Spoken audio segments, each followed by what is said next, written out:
Je viens d'arriver, j'ai été interpellée par le secrétaire général de Ascori suite à la détresse de cette compatriote. Sachant bien que la nouvelle direction de la CNAMGES est très attachée à la douleur des patients, fera le possible pour que cette compatriote soit évacuée rapidement. Et ça, je n'en doute point.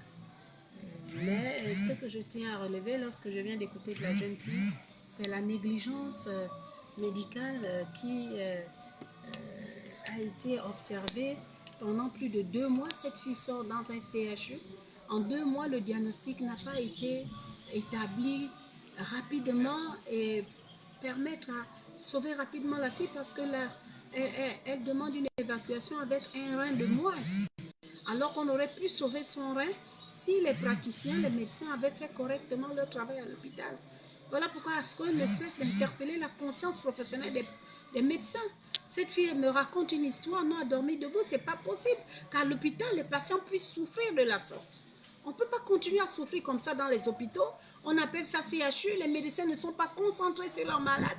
Est-ce qu'on doit attendre 2 mois? Ce n'est pas la première malade que nous recevons qui nous parle de la lenteur administrative et de la prise en charge dans les hôpitaux. Il faut attendre 2 mois pour établir un diagnostic. Ce n'est pas possible. Et on l'a fait sortir 5 jours, on l'hospitalise. 5 jours, on lui dit non, tu dois sortir. Sans préparer le malade, elle revient. Là, elle a des douleurs atroces. Elle s'exprime très bien, elle connaît bien. Ma fille, comment ça se passe? Quand vous étiez hospitalisée, qu'est-ce qui s'est passé? Quand j'étais hospitalisée, je suis arrivée un 15 février, on m'a fait monter au service de CHU de Libreville. J'ai fait 5 jours hospitalisés. On est venu me dire dans la nuit que tu dois sortir. Appelle déjà ta maman. Donc j'ai appelé ma maman. Le matin, elle est arrivée. Elle a fait les papiers, elle a posé les questions. Les médecins, ils ont répondu. On l'a fait sortir. Après, elle va revenir. On va lui mettre les sondes d'OBJ et tout. On est sorti, j'ai fait 2 jours. Comme j'avais aussi un scanner que j'avais fait, on a récupéré le scanner, j'ai fait 2 jours à la maison. Le vendredi, je suis repartie au service. Sinon, le lundi, je suis rentrée au bloc. Au bloc là-bas, ils m'ont mis la première sonde, c'est monté, et la deuxième n'a pas pu passer parce que les cailloux sont gros. Donc, ils m'ont fait sortir. Je suis restée là, je crois, 2 semaines. Après, ils m'ont ramené au bloc. Ils m'ont dit non, on va te ramener au bloc. Donc mes parents ont acheté encore des ordonnances. Je suis partie au bloc. Vous entendez? On m'a laissé. Le coût que ça fait pour les parents, on me fait encore payer des médicaments pour aller au bloc. Je suis rentrée au bloc, ils m'ont mis sur la table de l'opératoire. Ils m'ont branché les appareils du part et d'autre. Les médecins étaient en train de se concerter. Et là, ils m'ont dit, non, on ne peut plus t'opérer parce que tu es jeune, on ne peut pas te déchirer le ventre, te faire des balafres et tout. Donc ils m'ont dit, ils vont me faire une néphrostomy. Donc ils m'ont demandé 100 000 francs. 100 000 francs pour faire ça. Donc mes parents ont cherché les 100 000 au bout de 2 jours, non, 1 jour. Je suis sortie au bloc comme aujourd'hui. Il fallait 100 000 francs pour la ramener au bloc, vous entendez bien? Ouais, 1 jour après, ils sont venus me prendre, j'avais les 100 000. Ma maman n'était même pas là. Ils sont venus me prendre, ils m'ont emmené dans leur salle où ils font la néphrotomie. Là. Voilà. Ils m'ont mis l'anesthésie et tout, ils m'ont mis la sonde, je suis sortie. J'ai juste fait 1 mois avec cette sonde, la sonde à sauter. Avant ça, d'abord, la 3e fois quand je suis repartie, ils m'ont dit encore, on va t'opérer, on va te faire, je crois, la cellule. J'ai dit d'accord. On a encore acheté les médicaments. Je suis partie au bloc. La même chose, les médecins ne sont pas là. On m'a refait. Vous entendez, les médecins ne sont pas là. On m'a refait sortir. Donc, je crois que c'est quand j'étais au bloc que j'ai dû allonger. J'ai fait de 7h à 11h allongé sur la table du bloc, pas de médecin. Je suis ressortie. Donc, je crois que c'est à ce moment-là que la sonde a bougé. Parce que c'est quand au sorti de là que la sonde à urine que j'avais au dos ne produisait plus l'urine. Je suis restée avec ça, je crois, 1 semaine encore. J'ai signalé aux médecins, ils ont essayé de déboucher, ils ont laissé. Je suis partie à la maison, je suis partie voir encore le professeur, j'ai expliqué. Il m'a dit d'apporter le matériel de pansement.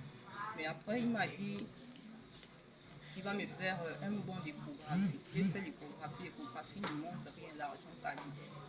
L'argent cadeau, l'échographie ne montre rien.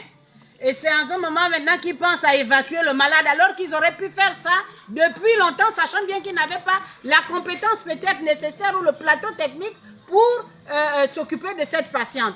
Mais ils le font quand même parce qu'ils ont besoin d'argent. Est-ce que c'est bien comme ça? Est-ce que la vie se chosifie? Comment nos praticiens peuvent se comporter de la sorte? Parce que simplement, il y a l'impunité. Nous attirons l'inspection générale de santé. Vous regardez des cas comme ça. Parce qu'aujourd'hui, on veut évacuer. Oui, c'est bien d'évacuer. Mais à quel moment il fallait demander l'évacuation de l'enfant? Ils auraient pu penser à ça depuis. Parce que là où elle se tord de douleur, c'est parce que les urines ne passent plus, ne circulent pas. Elle a très mal.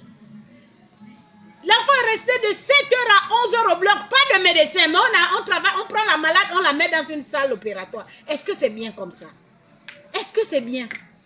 Et ce sont des erreurs comme ça, des migrants qui coûtent cher à l'État et qui coûtent très cher aux familles et qui endeuillent les familles. Vous l'avez entendu? Elle pleure, elle a dit j'ai un enfant, je vais laisser ma fille. Elle ne dort pas. Je sais bien que la CNAMGES très rapidement va s'occuper de ce dossier, mais vous les praticiens, quelle est votre responsabilité face à cette patiente, ce que vous avez mis, posé comme acte sur la patiente? Est-ce que si tout tourne au vinaigre, vous allez dire que c'est faux? Là, vous allez dire que c'est à qui reviendra la responsabilité de tout ce qui va en découler sur cette patiente-là? À qui? Parce qu'au dialogue, on a dit, la faute professionnelle est poursuivable. Elle-même, elle est là, elle se tord, elle est encore vivante. Tout ce que vous avez posé comme acte sur la patiente-là, est-ce que c'est normal? Est-ce que c'est bien? C'est ça la médecine?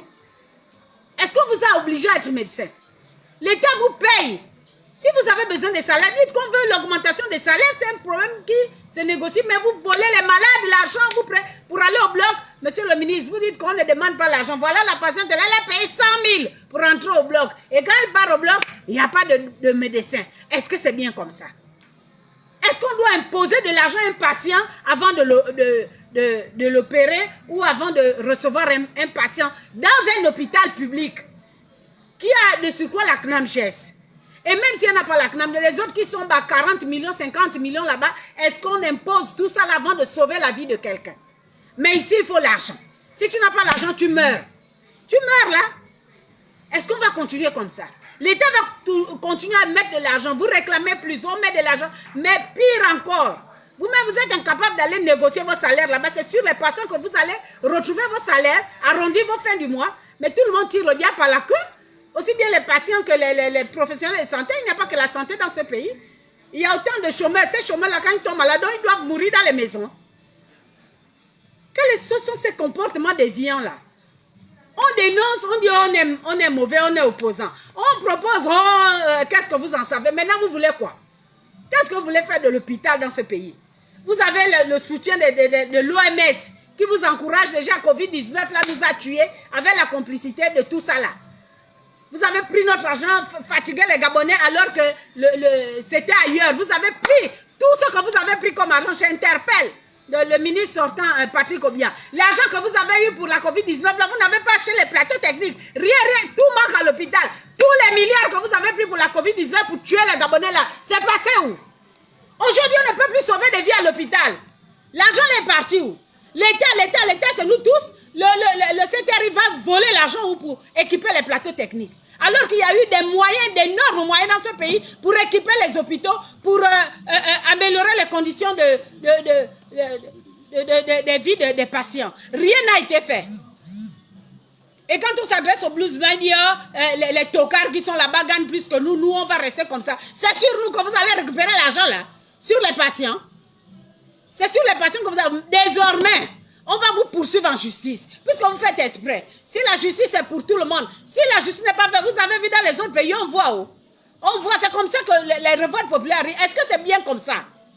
On m'a dit la semaine dernière, il y a une famille qui a fait du boucan à l'hôpital général pour des comportements comme ça. Vous, quand vous ne pouvez pas, vous dites que là, on ne peut pas, il n'y a pas de mal à ça. Si vous n'avez pas de plateau technique, vous dites on ne peut pas. Vous écrivez à la CNAMGES, la CNAMGES fera son travail pour évacuer le malade. Mais vous faites traîner d'abord le patient. Après, c'est vers la fin que vous envoyez le patient en évacuation sanitaire. Est-ce que c'est bien comme ça? Là, une jeune fille comme ça, elle a perdu un rein. Là, la sonde que vous avez placée ne fonctionne plus. Elle a des douleurs. Il faut rapidement la prendre en charge pour sauver le rein qui reste. Elle va vivre comment, de douleurs comme ça? Est-ce que c'est bien comme ça?